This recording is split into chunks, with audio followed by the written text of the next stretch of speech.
So we got up as far as now. You've just started out with James Brown. So now you're how old? 18. Yes, I was 18 years old.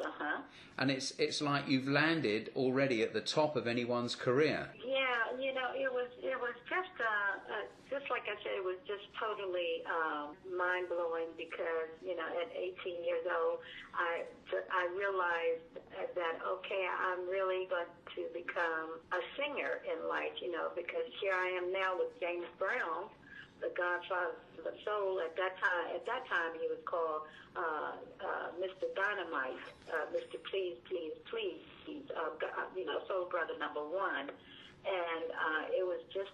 It's just mind blowing. So what we hear that he used to do crazy things like fining his musical staff if they didn't dress properly. Is that actually true, Martha? Well, yeah, I guess you could say it like that because he was very, very particular about how he wanted us to look on stage. At one point, he started making sure that everybody had the same kind of shoes on, patent leathers, tie-ups and everything, So he was very, very, very. Well, he was the Godfather. I mean, he knew exactly what he wanted, and he was very fixed about how he wanted everyone to appear. There's nothing wrong with that. Yes. No, it wasn't anything wrong with that. I thought it was really neat because, I think that it set a pattern for a lot of singers and musicians, that you come on stage dressed properly. And I guess I'm old-fashioned because I think, whenever Dee Anderson and myself used to perform, we would wear stage clothes because we wanted people to see us as performers and not somebody that had just come up to sing, like a karaoke session. Yeah, that's right. And that's important to me, too, because I'm the same way.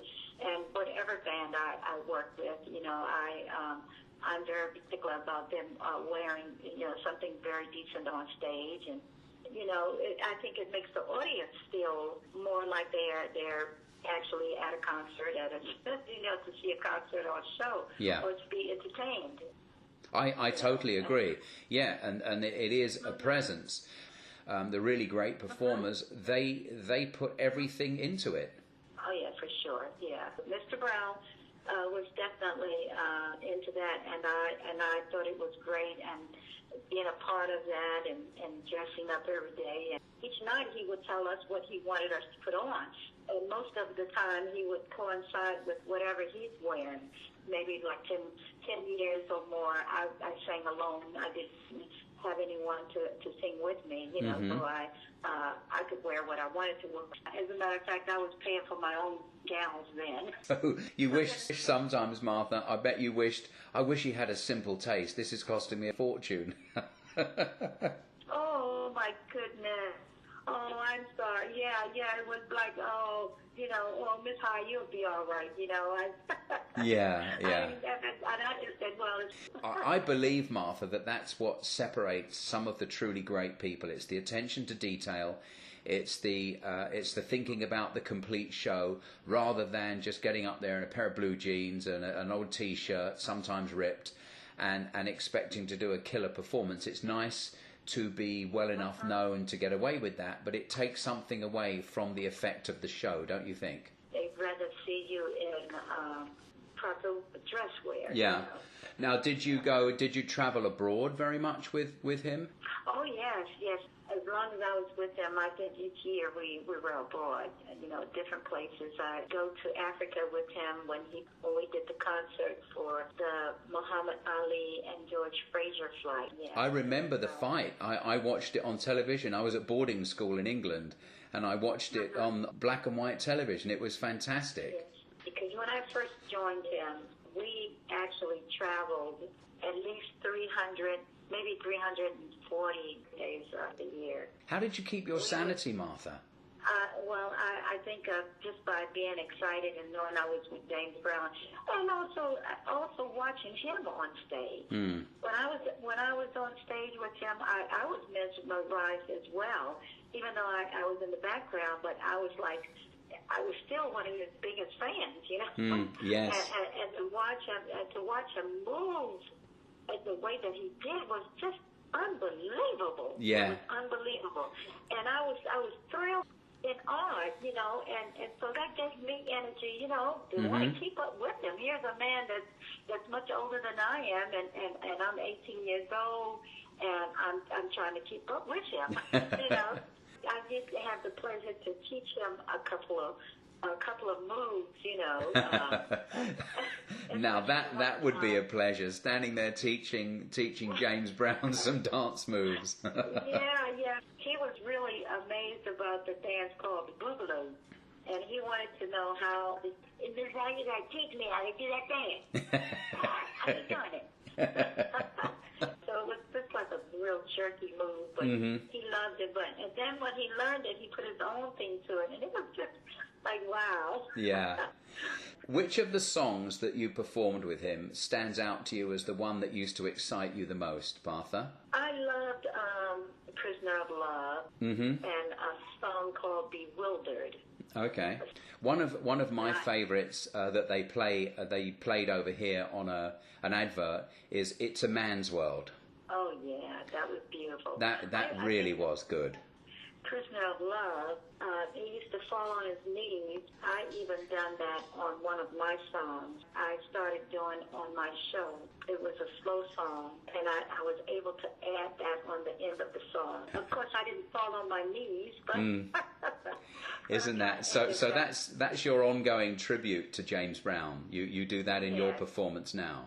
Yes, of course. I had the pleasure to record my version of The Big Payback. So, Martha, tell me, how difficult was it for you to start up again after he sadly passed away, and you've started up now with a new band? What's your new band called? Well, left him before he passed. I left him in the year 2000. Okay. It was a sad time for me, I'll say it that way. How did he take that, Martha? How did he take it when you finally said, look, you know, I really want to, you know, do my own thing now?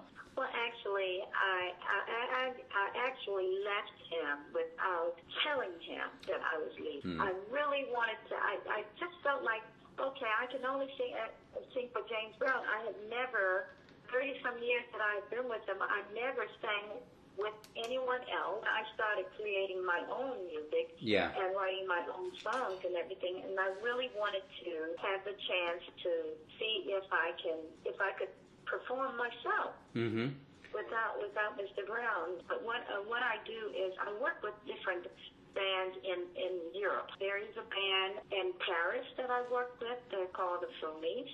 That I worked with a group by the name of Speedometer. That's from London. They recorded an album on me, and it's out right now, and it's still making a little noise. What's the album called? The album is called Soul Overdue. Soul Overview? Yes. Well, so right now you're touring around. So you're singing your own songs. Yes, when I perform with my band, I perform my own songs as well as always a tribute to Mr. Brown and on my album Soul Overdue, I have a cut that Martha Whitney recorded with Mr. Brown. Now, Martha, you've talked about a book. Tell me a little bit about that. Are you going to write a book? You know, right now I don't know.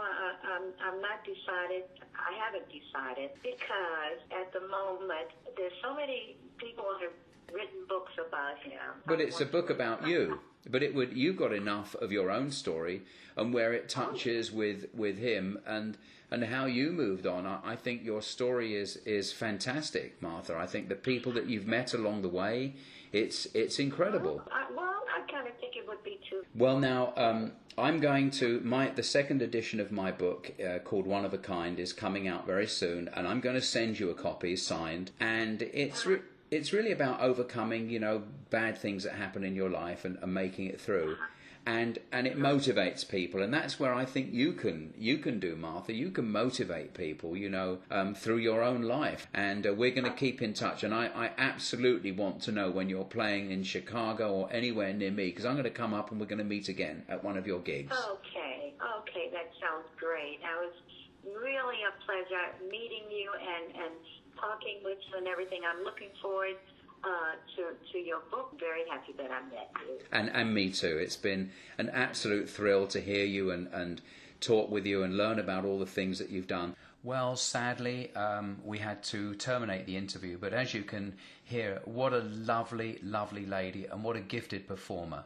So this was my interview with the very, very lovely Martha High, who spent 30 years or more performing and singing with the wonderful Godfather of Soul, James Brown. I hope you liked my interview. I certainly enjoyed meeting with her and talking with her, and we'll be in touch with her once again. This is Tony Moore for Glow Time Radio, signing off. Bye-bye.